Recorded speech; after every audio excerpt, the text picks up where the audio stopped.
Honorable Governor Jagdeep Dhankar ji and Madam, Honorable Member of Parliament and my friend Soban Das Gupta ji, and Honorable Speaker Bema Jungnela, and all our guests on the dais and everyone in this room. Today it's a historic occasion because 60 years ago, on May 30th and 31st, Jayaprakash Narayan ji led and organized an All India Convention here in Kolkata, because 2 months prior to the All India Tibet Convention, on March 31st, 1959, His Holiness the Dalai Lama and 80,000 Tibetans had to flee and enter India through Arunachal Pradesh.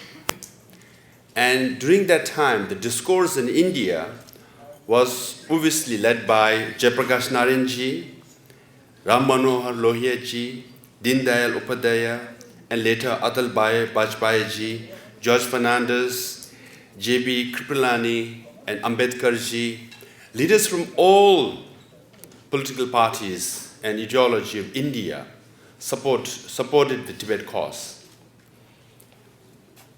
And if we go back a little bit, on 1914, similar convention was signed. Now there's similar convention of Pakistan, which is more well known, but there was also similar convention on Tibet too. This is very important to know, because at that time, Tibetan delegation was led by Tibetan Prime Minister of Tibet, Lunshin Shatra, and British India was led by Sir Megmohan. And on the sideline, the border demarcation also was decided. And then it's called Megmohan line now. So India says we prefer Megmohan line, but actually Megmohan line was signed by the Tibetan government, led by Tibetan Prime Minister Lunshin Shatra. And also on the sideline, another trade route or trade agreement was signed. So that trade agreement has to be renewed every 10 years. So 1914, 24, 34, 44, it was renewed between Tibetan government and British India at that time. But in 1954, then government of India under Prime Minister Nehru thought they will renew the trade agreement with Chinese government, and the Indian delegation did not go to Lhasa, the capital city of Tibet, but went to China. And after a couple of months, they signed the agreement, and it's called Panchsheel. Now everybody knows about Panchsheel, but actually if you look at the text of the Panchsheel, 5 points are in the preamble of the Panchsheel. But the body of the Panchsheel agreement is still a trade route between India and Tibet through Sikkim, Gyanse to Lhasa. Now the interesting point is the Panchsheel was negotiated, and India wanted it to last for 25 years. But China says 5 years. And they negotiated a lot, and ultimately they agreed for 8 years. Now in the very Panchsheel, the occupation of Tibet and 1962 war was already put in there.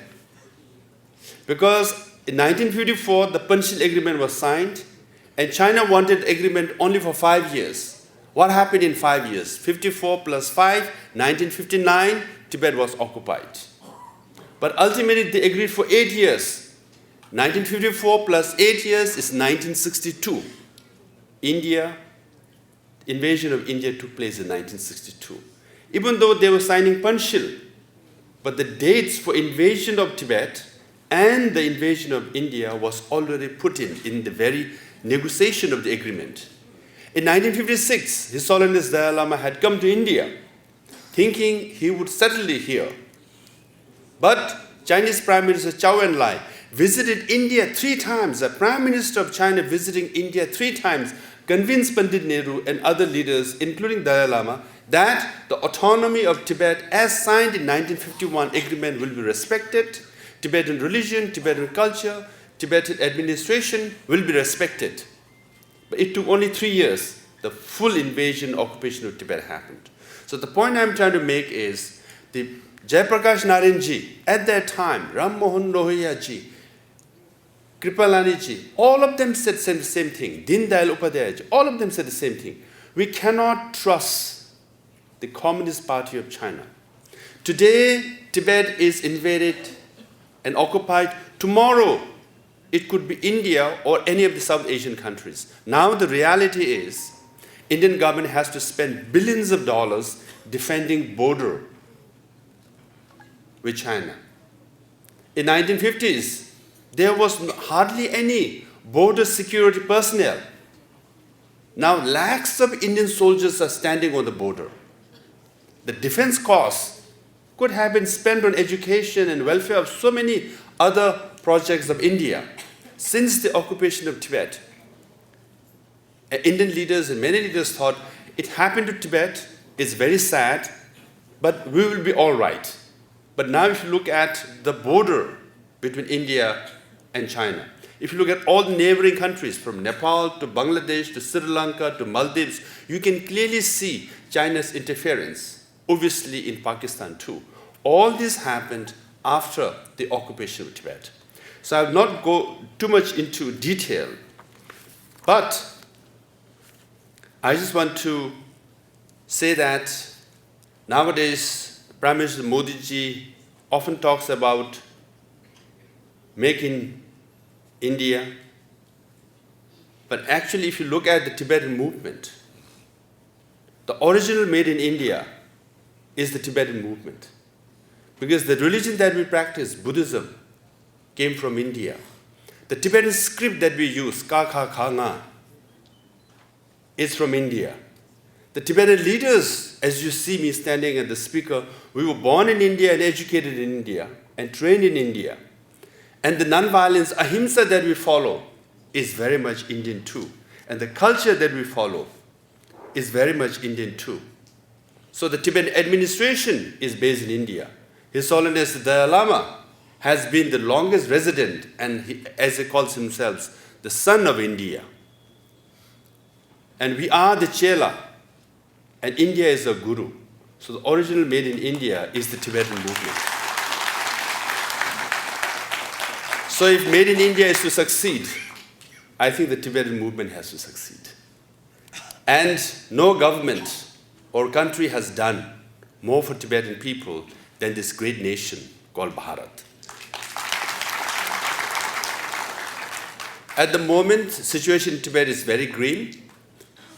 The Freedom Index, the Freedom House comes out with every year, lists freedom of various countries around the world. For the last 4 years in a row, Tibet is listed as the second least free region in the whole world after Syria.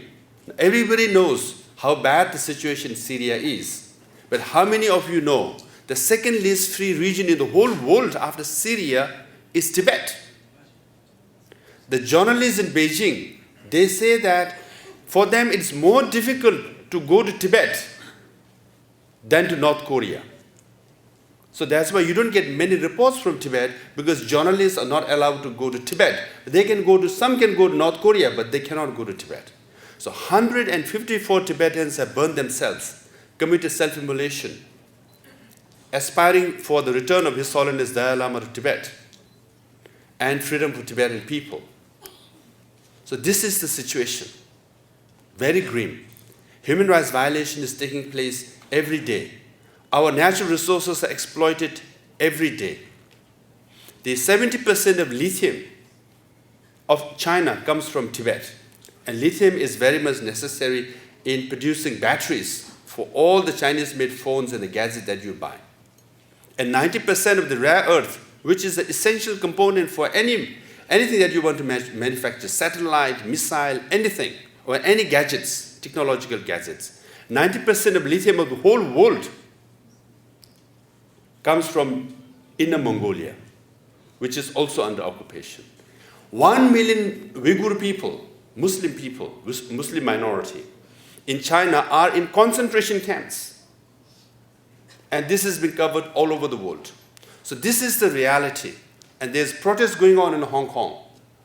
And soon there will be election in Taiwan too. All these issues clearly show the Chinese government, what they did to Tibet in 1950s, they're extending to all the neighboring countries and their quote-unquote minorities and in whole of South Asia. So hence, till you solve the issue of Tibet non-violently through dialogue, troubles and the challenges in India, in neighboring countries of India and whole of Asia will continue. Hence, Tibet is a litmus test for the conscience of the world. That's why 60 years ago, Jayaprakash Narayan said, the flame of truth will never die. And today, 60 years later, it's clearly, Kolkata has shown once again, the flame of truth of Tibet has not died, it's still burning. And it will continue to burn till the justice will prevail in Tibet. Lastly, I want to end on a positive note. This is something to do with India. The Tibetan civilization, the Buddhist civilization, came from India. In 7th and 8th centuries, our Lotsawas, the translators, came from Tibet to India, learned Sanskrit, translated the Buddhist texts from Nalanda University, and took it to Tibet. Now in the whole world, there are many Buddhist countries, but none of them have more than 24 volumes of what Buddha said. Not more than 24 volumes of what Buddha said in China or Thailand or anywhere you go. But in Tibetan language, we have 333 volumes of what Buddha and his students have said. So if you want to know the great person called Buddha, his teachings is not in India, not in China, not in anywhere except in Tibetan language. So hence, preserving Tibetan culture, Tibetan language, Tibetan civilization also very important. That's precisely the reason when the Chinese Red Army invaded Tibet, they destroyed 98% of the monasteries and nunneries. 99% of monks and nuns were disrobed. Buddhism as we knew it, Dharma as we knew it, was completely destroyed in Tibet. But good news is, 60 years later, what you see is, in exile, under the leadership of His Holiness Dalai Lama, we rebuilt all the major monasteries in this great land called India. Now, Buddha Dharma has spread in the whole of Himalayan belt and also back in Tibet too. And China, interestingly, has become the largest Buddhist country in the whole world. 300 million Chinese follow Buddhism.